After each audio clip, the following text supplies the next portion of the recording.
नमस्कार दोस्तों, आप लोगों का study bye Biren sir channel में स्वागत है। जैसा कि हम लोग पिछली वीडियो में यह देख चुके हैं कि किस प्रकार भारत में मुस्लिम कालीन शिक्षा का आगमन हुआ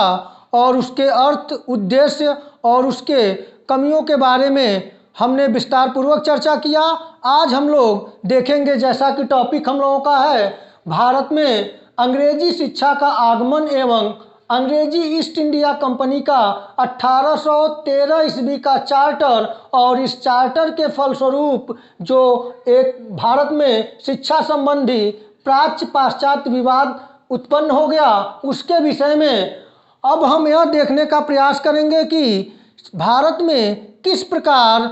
अंग्रेजी शिक्षा का आगमन हो रहा है। तो इससे पहले हमें यह विचार कर लेना आवश्यक है कि भारत में यह अंग्रेजी अर्थात इंग्लैंड की शिक्षा व्यवस्था या यूं कहे तो यूरोपीय राष्ट्रों का आगमन किस प्रकार भारत में हो रहा है। तो इसके विषय में हमें विश्व इतिहास के परिप्रेक्ष्य में अगर देखें तो 15वीं शताब्दी में जो यूरोप में पुनर्जागरण हो रहा है, उस पुनर्जागरण के फलस्वरूप नए नए जल मार्गों की खोज हो रही है, नए नए आविष्कार हो रहे हैं। इसी क्रम में भारत की खोज के लिए एक यूरोपीय स्पेन का नागरिक कोलंबस जल मार्ग से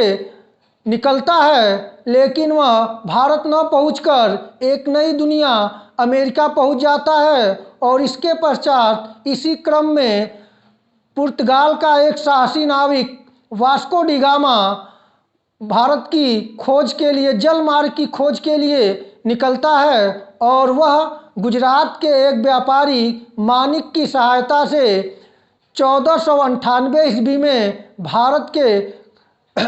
कालीकट तट पर पहुंचने में सफलता प्राप्त करता है। इस प्रकार वास्को डी गामा ने भारत के लिए जल मार्ग की खोज किया और उसके पश्चात वह भारतीय प्राकृतिक संपदा और विशेषतः मसालों के व्यापार पर एक अधिकार स्थापित करता है और वह जब उसे यूरोपीय और विश्व के मार्केट में पहुंचाता है तो उसे 60 गुना लाभ प्राप्त होता है। इस प्रकार हम देखते हैं कि पुर्तगाली नाविक वास्को डी गामा भारत के जल मार्ग की खोज करता है और भारत के मसालों के व्यापार से उसे अत्यधिक लाभ प्राप्त होता है। इससे यूरोप के अन्य देश भी भारत से व्यापार करने के लिए आने लगते हैं और इसी क्रम में पुर्तगालियों के बाद डचों का आगमन हुआ, डचों के बाद अंग्रेजों का और अंग्रेजों के बाद डेविस आए और डेनिस के बाद फ्रांसीसियों का आना शुरू हुआ और इन सब का उद्देश्य भारत में व्यापार पर एक अधिकार स्थापित करना था। और इसी क्रम में यह आपस में ही यूरोपीय शक्तियां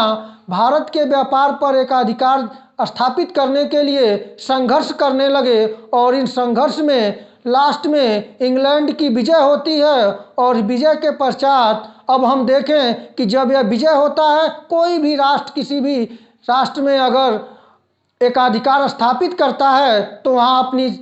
छाप अधिक छोड़ता है। इसी क्रम में जब यहाँ अंग्रेज सफल हो गए तो उनकी व्यापारिक कंपनी भारत के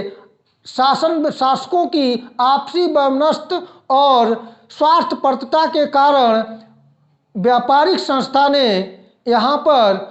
राजनीतिक संस्था के रूप में परिवर्तित हो गई। जैसा कि हम जान रहे हैं कि भारत में अंग्रेजी ईस्ट इंडिया कंपनी जो आई वह मुगल एम्पायर यानी कि मुगल साम्राज्य के समय आई और सबसे महत्वपूर्ण योगदान उसमें एक विलियम हॉकिंस महोदय का रहा, जिसने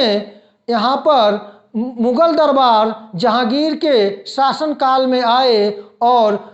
यहाँ पे भारत में व्यापार करने का सुझाव दिया और किसी तरह से उसने जहांगीर को मनाकर और भारत में व्यापार करना प्रारंभ कर दिया। और उसी क्रम में मुगल वंश की कमजोरियों का लाभ उठाकर ईस्ट इंडिया कंपनी ने भारत में अपना शासन स्थापित करना शुरू कर दिया और उस प्रकार वह अपना शासन स्थापित करने के साथ साथ अपनी सभ्यता संस्कृति को भी यहाँ पर स्थापित करने का प्रयास करते हैं। और इसी क्रम में भारतीयों की जो शिक्षा व्यवस्था थी उस समय बहुत ही दयनीय हो चुकी थी, क्योंकि उस समय मुगल एम्पायर यानी कि मुगल साम्राज्य के अंतर्गत जो धार्मिक कट्टरता थी वह शिक्षा, धर्म और संस्कृति के अंतर्गत व्यापी हो गई थी, बहुत अधिक व्याप्त हो गई थी, जिसका परिणाम यह हुआ कि जनता में घोर निराशा व्याप्त हो चुकी थी, जिसका कि मुगल साम्राज्य के पतन में भी बहुत महत्वपूर्ण भूमिका रही। तो सर्वप्रथम ईस्ट इंडिया कंपनी एक व्यापारिक संस्था के रूप में भारत में आती है और इस व्यापारिक संस्था ने धीरे धीरे राजनैतिक रूप ग्रहण किया और वहाँ के कुछ उदार व्यक्तियों, अंग्रेजी ईस्ट इंडिया कंपनी के कुछ उदार व्यक्तियों ने भारतीयों की दीनहीन दशा देखकर भारतीयों की शिक्षा दीक्षा के लिए कुछ प्रयास किए। इस प्रयास में सर्वप्रथम अगर देखा जाए तो वारेन हेस्टिंग्स, जो बंगाल का प्रथम गवर्नर जनरल था, उसने सबसे पहले 1781 ईस्वी में कलकत्ता में एक मदरसे की स्थापना किया, जिसमें अरबी और फारसी की शिक्षा की व्यवस्था थी। उसके पश्चात 1784 ईस्वी में वारेन हेस्टिंग्स के मित्र सहयोगी विलियम जोन्स ने बंगाल में एशियाटिक सोसाइटी ऑफ बंगाल की स्थापना किए और उसके पश्चात 1791 ईस्वी में अंग्रेज रेजिडेंट जिनका नाम था जोनाथन डक्कन, उन्होंने बनारस में एक संस्कृत विद्यालय की स्थापना किए, जिसका उद्देश्य था भारत के कानून अर्थात हिंदू कानून और संस्कृत का अध्ययन करना था। और इसी क्रम में 1800 ईस्वी में अंग्रेज गवर्नर जनरल, जो बंगाल का गवर्नर जनरल बनकर आया, लॉर्ड वेल्जली ने 1800 ईस्वी में विलियम फोर्ट कॉलेज की स्थापना किया और उसका उद्देश्य था कि जो ईस्ट इंडिया कंपनी के और सैनिक कर्मचारी या अधिकारी थे उन्हें प्रशिक्षण देने की व्यवस्था किया। इस क्रम में हम यहाँ तक देख रहे हैं कि ईस्ट इंडिया कंपनी अपने स्तर से कोई विशेष कार्य शिक्षा के क्षेत्र में नहीं कर रही है, लेकिन कुछ उदार व्यक्ति जो ईस्ट इंडिया कंपनी से संबंधित रहे वे भारतीयों की शिक्षा के लिए प्रयत्नशील होते हैं। लेकिन ईस्ट इंडिया कंपनी द्वारा भारतीयों की शिक्षा के लिए सबसे प्रथम जो अपने ऊपर उत्तरदायित्व की व्यवस्था लेने का प्रयास किया तो वह 1813 के चार्टर अधिनियम के तहत किया गया। तो यहाँ अब हमारा टॉपिक शुरू होता है। हम लोग इसके पृष्ठभूमि पर अभी बात किए और ये समझने का प्रयास किए कि किस प्रकार अंग्रेजी ईस्ट इंडिया कंपनी भारत में व्यापारिक संस्था से हमारे यहाँ राजनैतिक संस्था के रूप में परिवर्तित हो गई और उसने कब भारतीयों की शिक्षा दीक्षा की व्यवस्था अपने ऊपर लेने का प्रयास किया, वह 1813 के चार्टर के द्वारा। तो यहाँ हमें जानना आवश्यक है कि यह चार्टर क्या होता था। चार्टर को अगर देखें तो यह आधुनिक लाइसेंस प्रणाली के तहत है कि यह लाइसेंस प्रदान कर दिया जाता है किसी कंपनी को किसकी आप इतने वर्षों तक शासन करेंगे, उसके बाद पुनः आपके किए गए कार्यों का मूल्यांकन होगा और उस मूल्यांकन के आधार पर आपके कमियों और अच्छाइयों को देखते हुए पुनः इतने वर्षों बाद आपके लाइसेंस को नवीनीकरण किया जाएगा। इस प्रकार जो चार्टर होता था वह 1793 ईस्वी में ईस्ट इंडिया कंपनी को प्रदान किया गया कि आप भारत में 20 वर्षों के लिए जाकर व्यापार कर सकते हैं और 20 वर्षों के आपके किए गए कार्यों का लेखा जोखा करने के पश्चात, उसका मूल्यांकन करने के पश्चात पुनः 20 वर्ष के पश्चात पुनः, यानी कि कहने का तात्पर्य था कि उन्हें 1793 में जो आज्ञा पत्र दिया गया उसमें यह कहा गया कि प्रत्येक 20 वर्ष बाद ईस्ट इंडिया कंपनी के भारत में किए गए कार्यों का मूल्यांकन किया जाएगा ब्रिटिश पार्लियामेंट द्वारा। उसके पश्चात उसे पुनः फिर उसके आज्ञा पत्र को आगे जारी किया जाएगा, उसमें यथासंभव जो कमियां होंगी उन्हें दूर करते हुए। तो इसी क्रम में 1793 ईस्वी में भी जब चार्टर ब्रिटिश पार्लियामेंट में रखा गया तो उस समय विल्बरफोर्स ने चार्ल्स ग्रांट द्वारा और ईसाई मिशनरियों द्वारा यह कहना कि हमें भी भारत में अपने धर्म के प्रचार प्रसार के लिए, अपने शिक्षा के प्रचार प्रसार के लिए छूट दिया जाए, लेकिन जैक्सन के द्वारा उसका समर्थन न किया जाना, वहाँ पे उन्हें ईसाई मिशनरियों और चार्ल्स ग्रांट को यह आदेश नहीं मिल पाता है कि वह भारत में आए और अपनी सभ्यता, संस्कृति और ईसाई धर्म का प्रचार प्रसार करें। लेकिन 20 वर्षों पश्चात जब 1813 ईस्वी का चार्टर का समय आया, उस समय ब्रिटिश पार्लियामेंट में यानी ब्रिटिश संसद में काफ़ी वाद विवाद हुआ और अंततः विल्बरफोर्स एवं चार्ल्स ग्रांट और ईसाई मिशनरियों को सफलता प्राप्त हुई और उन्हें भारत में अपनी शिक्षा और ईसाई धर्म के प्रचार प्रसार के लिए आदेश मिल गया। तो इसी क्रम में 1813 ईस्वी के चार्टर का आगमन होता है और हम यहाँ कुछ इसके प्रमुख बातों को, जिसका कि भारतीय शिक्षा पर और भारतीय राजनीति और भारतीय समाज पर इसका प्रभाव पड़ता है, उन प्रमुख बिंदुओं को हम नोट किए हैं। सबसे पहला और प्रमुख था जो बिंदु, वह था सभी ब्रिटिश व्यापारियों को भारत से व्यापार करने की छूट दे दी गई। अर्थात अब तक जो था 1813 से पहले सिर्फ भारत में ईस्ट इंडिया कंपनी ही व्यापार कर सकती थी, लेकिन 1813 के चार्टर के अंतर्गत सभी ब्रिटिश व्यापारियों को, अर्थात वह ईस्ट इंडिया कंपनी का सदस्य हो या न हो, वह आकर यहाँ व्यापार कर सकता था। दूसरा पॉइंट जो प्रमुख था, यहाँ पे हम प्रमुख बिंदुओं को ही लिखे हैं, तो प्रमुख और था कि ईस्ट इंडिया कंपनी का भारतीय व्यापार पर एकाधिकार को समाप्त कर दिया गया। अर्थात जैसा कि हम पहले बता चुके हैं कि सिर्फ 1813 के पहले ब्रिटिश ईस्ट इंडिया कंपनी के सदस्य होने के नाते ही व्यापार करने की छूट मिलेगी, और लेकिन इससे क्या किया गया, सभी ब्रिटिश व्यापारियों के लिए, अगर सभी ब्रिटिश व्यापारियों के लिए कर दिया गया तो सीधे ही स्पष्ट हो जाता है कि ईस्ट इंडिया कंपनी के एकाधिकार को समाप्त कर दिया गया। लेकिन सिर्फ चीन एवं चाय के व्यापार पर एकाधिकार बना रहा। अर्थात ईस्ट इंडिया कंपनी अभी भी चीन के साथ व्यापार और जो चाय का व्यापार होता था उस पर ईस्ट इंडिया कंपनी का एकाधिकार बना रहा। अगला, कंपनी के भागीदारों को भारतीय मुनाफे से मात्र 10.5% अर्थात 10.5% भाग ही मिलेगा। अर्थात ईस्ट इंडिया कंपनी के जो भागीदार थे, जो उसके सदस्य थे, वे लोग व्यापार में कितना हो भी लाभ कमा लें, लेकिन उन्हें सिर्फ 10.5% भाग ही उन्हें मुनाफे के रूप में मिलेगा, उनको लाभ मिलेगा। अगला था, कंपनी को 20 वर्षों के लिए भारतीय प्रदेशों में राजस्व का नियंत्रण दे दिया गया। यहाँ एक महत्वपूर्ण बात है कि कंपनी को 20 वर्षों के लिए भारतीय प्रदेशों में राजस्व का नियंत्रण, अर्थात 20 वर्ष तो पहले ही 1793 ईस्वी में डिसाइड हो गया कि 20 वर्षों के बाद उसके आज्ञा पत्र का पुनर्नवीनीकरण किया जाएगा, लेकिन यहाँ पर भारतीय प्रदेशों में राजस्व का नियंत्रण, यानी यह व्यापारिक कंपनी यहाँ तक कि 1813 ईस्वी तक आते आते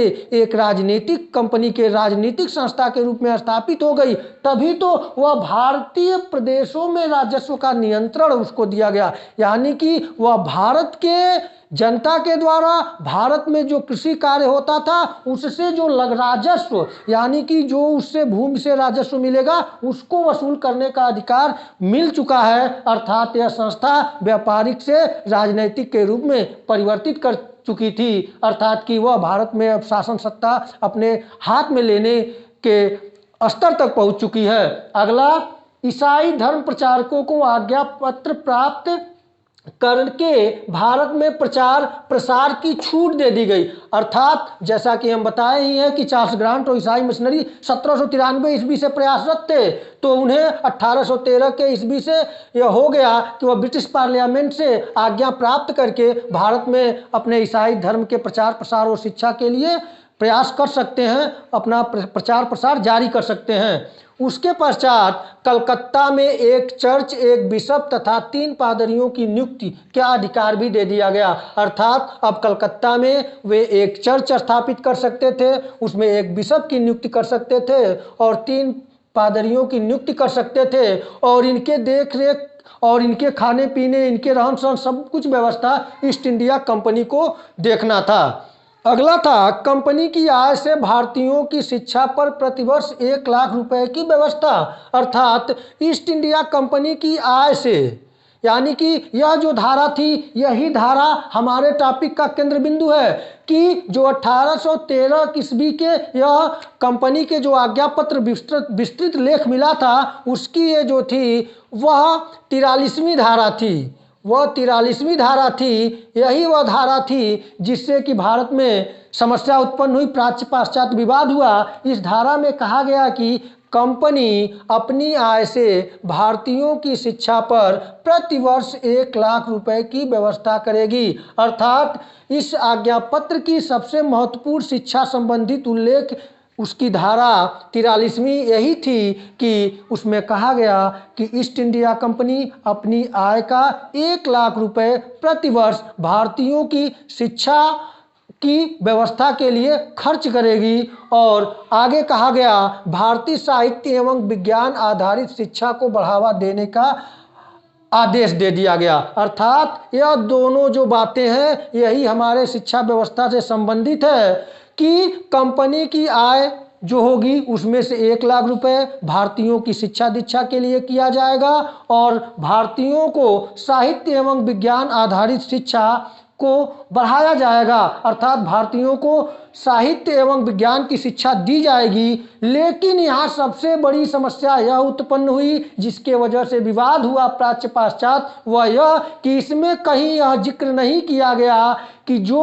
शिक्षा दी जाएगी वह किस प्रकार की होगी और जो साहित्य पढ़ाया जाएगा वह किस प्रकार का होगा और जो विज्ञान की शिक्षा दी जाएगी वह किस माध्यम से दी जाएगी। इस पे लेकर भारत में विवाद हो गया। यानी विवाद होने का तात्पर्य कि भारत में जो प्राचीन शिक्षा व्यवस्था चल रही थी और जो आधुनिक शिक्षा व्यवस्था के लिए प्रयासरत थे, दोनों में संघर्ष प्रारंभ हो गया और 2 गुटों में विभाजन हो गया। 2 गुटों में विभाजन, एक को कहा गया प्राच्यवादी और एक कहा गया पाश्चात्यवादी। तो जो प्राच्यवादी थे वे प्राचीन भारतीय सभ्यता एवं संस्कृत के समर्थक थे। इनमें प्रमुख नाम था H.T. Prinsep, H.H. Wilson, William Jones, John Wilkins. यह लोग तो थे, यह भारतीय प्राचीन सभ्यता एवं संस्कृत के समर्थक थे और इनका विचार था कि भारतीयों को शिक्षा उनकी प्राचीन भारत संस्कृति एवं सभ्यता के आधार पर दिया जाए और शिक्षा का माध्यम प्राचीन भारतीय भाषा संस्कृत, हिंदी व अरबी में दिया जाए और भारत में शिक्षा का आधार भारतीय हो और अर्थात भारतीय विद्वानों के विचारों के अनुसार शिक्षा होनी चाहिए। अर्थात हम प्राच्यवादियों को देखें तो प्राच्यवादियों का यह मत था कि भारत को जो भारतीयों की शिक्षा की बात की गई है 1813 के चार्टर के 43वीं धारा के अंतर्गत वो 1 लाख रुपए भारतीयों की अपनी प्राचीन सभ्यता एवं संस्कृति के आधार पर ही शिक्षा दिया जाए और भारतीय विद्वानों के जो विचारधाराएं हैं उन्हीं के आधार पर उन्हें शिक्षा उन्हीं के भाषा संस्कृत, हिंदी और अरबी के माध्यम से दिया जाए। लेकिन इसके विपरीत पाश्चात्यवादी गुट जिसमें प्रमुख थे चार्ल्स ग्रांट, विल्बरफोर्स और जेम्स मिल, इन लोगों का विचार था कि भारतीयों की जो प्राचीन शिक्षा व्यवस्था है उसमें आधुनिकता है ही नहीं, वे उनसे उन्हें कोई लाभ नहीं होगा। इसलिए उनका मानना था कि भारतीयों की शिक्षा पाश्चात्य सभ्यता एवं संस्कृति के आधार पर हो और शिक्षा का माध्यम पश्चिमी सभ्यता में सिरमौर अंग्रेजी भाषा हो और भारतीयों की ज्ञान विज्ञान और भारतीयों के विद्वानों की शिक्षा निरर्थक है और भारतीयों को पाश्चात्य विद्वानों के विचारों के अनुसार शिक्षा दी जाए। अर्थात यदि हम इस पे व्यापक रूप से दृष्टिकोण डाल लिए हैं, अगर देखें तो जो 1813 के चार्टर के